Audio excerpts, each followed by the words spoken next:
Good day, everyone. Today is going to be a talk about what we'll call the second or the follow up to the introductory lecture.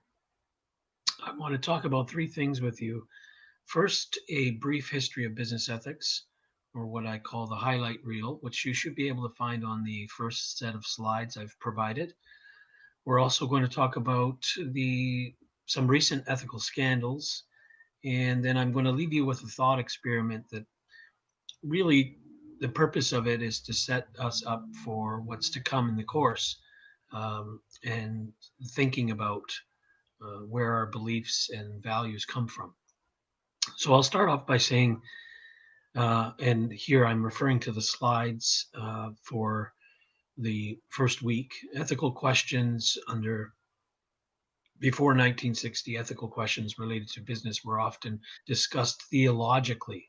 That is to say, there was a connection between what theological or religious affiliation people had and what was going on in the world with respect to unethical practices in businesses. So when corporations would make mistakes or would engage in unethical practices before the decade that we refer to as the 1960s, most of the time those conversations were referenced um, through theology, through, this is what my religion tells me, and this is wrong. This practice by this particular organization is wrong because uh, what they're doing doesn't meet up with the values that I've been taught via my religious affiliation, whatever that might be, Catholicism, Judaism, Islam.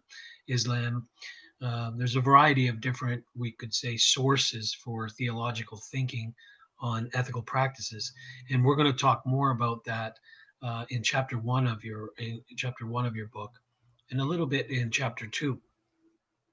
So, in other words, different religions put forth their own moral concepts in accordance with their respective traditions and frameworks.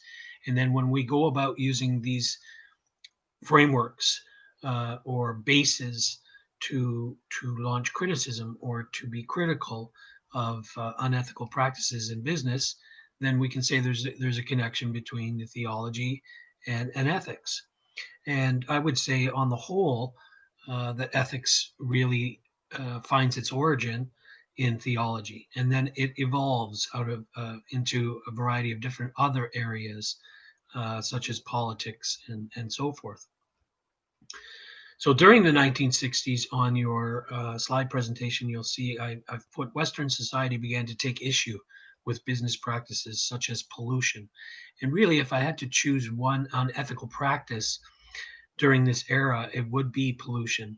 The idea that some companies, at least some companies, are polluting the natural environment, whether that be the land, the air, or the waters that we have around us, and as a result, that interference or that pollution is causing public health concerns, and that was really the basis for a lot of the conversations that people would have during the 1960s, at least in Western society. And then during the 1960s, what was interesting about this particular decade is that the Consumer Bill of Rights was introduced. And what this did was it was an attempt to hold companies and organizations accountable for the actions. But it also gave members of the public or citizenry an opportunity to bring their concerns forth, especially if it had to do with their safety. The Consumer Bill of Rights also spoke to the right that people have to be informed about different matters, the right to choose and the right to be heard. And I've listed those on the slides as well. And then we move on to the 1970s.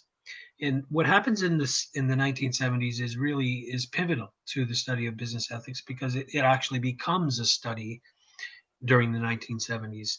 And we start to see courses like the one that we're in being offered at different universities and some colleges around in North America. So people are starting to invest their time thinking about the different unethical practices of organizations and big companies, and publishing papers about them, opening up a academic field of study so that people can learn about ethics from this particular lens. And I would say the other areas of ethics that I teach as well, environmental ethics and biomedical ethics, have a similar sort of origin point in the 1970s. That seems to be one of the peak eras where there is more involvement from citizens and from higher learning, academic institutions towards understanding what is ethical and what is unethical, and how to make sense of going forward with these problems. What happens in the 1980s, if you refer to your slide presentation, is that competition really opens up. And as a result of competition, the more companies that compete with each other, the more chances there, the higher probability that there is going to be ethical problems that occur. And I say that during the Reagan and Bush era, that competition drives the economy, and that if you're familiar with Reaganomics and what that was what that set out to accomplish, basically giving tax breaks to the companies and the rich people within society, with the hopes that if we gave tax breaks to those people, that the money that was left, that the money that those people had would funnel down into the rest of society, or would help sustain the economy. Of course, as we learned later, Reaganomics wasn't really a successful model because companies that have a lot of money, or people, let's say individual people that have a lot of money, are not, they don't easily part with that money. So that model, that economic model that Reagan proposed, didn't really work. It worked towards, increasing competition, and as we learned during the 1990s, that competition gets more amplified. But it didn't work in terms of the protection of things like the environment, and it didn't work to curb the unethical practices that businesses were engaged in. So I say that as well on the slides, that the problem with competition driving the economy was that ethical issues were really put in the background, or not in the forefront of people's minds. Competition came first, and the result of that was that we saw more ethical problems, more ethical scandals happen, or begin to happen during the 1980s, and going onward um, into today, where we are in 2020. I should also say that during the 1990s, this idea of competition and open competition in the marketplace, what it did was teach us a lesson about how technology is always 5 miles ahead of ethics. And by that, I mean that we sometimes put out technology, which really began in this area, in the era of the 1980s. Companies put out technology first and then ask questions later. And that was problematic because we learned the lessons the hard way. If we were to adjust our methods for conducting business, and we think about what the ethical ramifications are of different products and services before we put them out, um, then that probably would have helped. And it's still the case today, that we want technology and ethics to kind of be closer to each other as opposed to more distant from each other. But we have to expect that competition and bottom line profit always play a major role, and that's no different in the study of ethics. As we go on to the 1990s, I say on the slides that NAFTA emerges. And for those of us that are unfamiliar with what NAFTA is, It's the North American Free Trade Agreement. And what that did was it pushed the economy, this idea of competition, even further than Western society. It opens up the economy to the world, or what we know today as the global economy. I say on the slides, the NAFTA emerged and there was a big push to trade with other countries to open up the competition, and governments began to subsidize corporations to that end. So once we open up a global economy, well, then we have logically, we say there's going to be more ethical problems that we're going to be facing as a result. The good thing about this era was that the governments started to play a more active role in business strategy and free marketing, get involved with the different practices that might have been unethical during the time. Not to say that the the government always needs to play a role in the marketplace, but without regulations and without rules, we have to expect that companies are going to break the rules, even at the public expense. So really, that covers that's the highlight reel for the history of business ethics.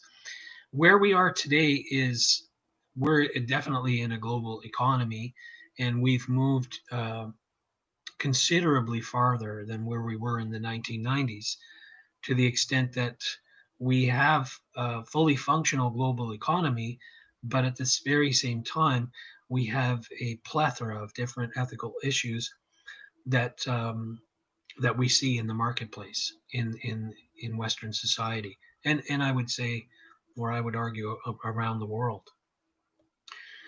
And some of those, unethical practices are the ones that I'm going to speak of next. I've put on the slide presentation the recent ethical scandals in business, of which I'm going to speak of two today. The first is Bernard Madoff, and the second will be the Volkswagen scandal that happened very recently in 2015.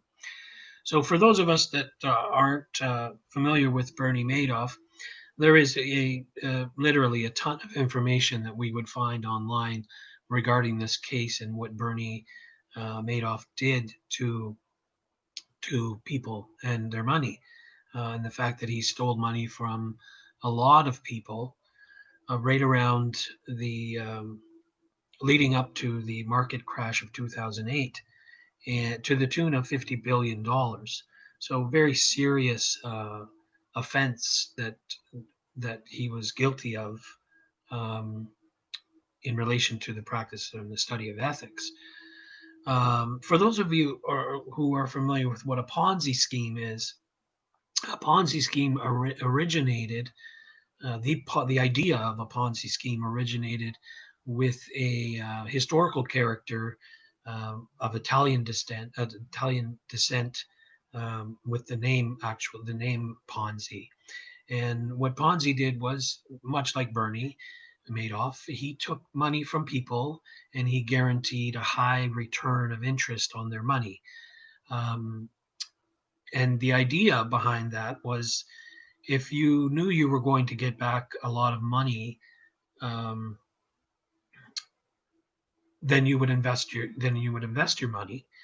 Unfortunately, what the public didn't know, or the investors didn't know, was that the money was being used um, in for unethical purpose. That the money was being used to facilitate basically what we would refer to as a scam. And I say that on the slides as well. In early December 2008, during the economic meltdown, Madoff could no longer honor his investors' cash requests. You put in the money, and when you want the money back, or when you want to pull your money out of an investment, which you should be able to do, um, Bernie Madoff could not honor those requests to his investors. And upon further investigation, we discovered that he was taking the money and using it for his own self-interest, and the result of that was a $50 billion loss to the public. Um, so we learn from these types of ethical scandals that, you know, ethics does start with self.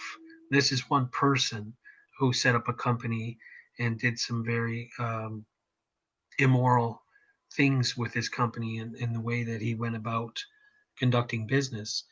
And that connects with our the beginning point for the next talk that we're going to have in week two, and chapter one, that the ethics that we're looking at, the practice, the study of ethics begins with self.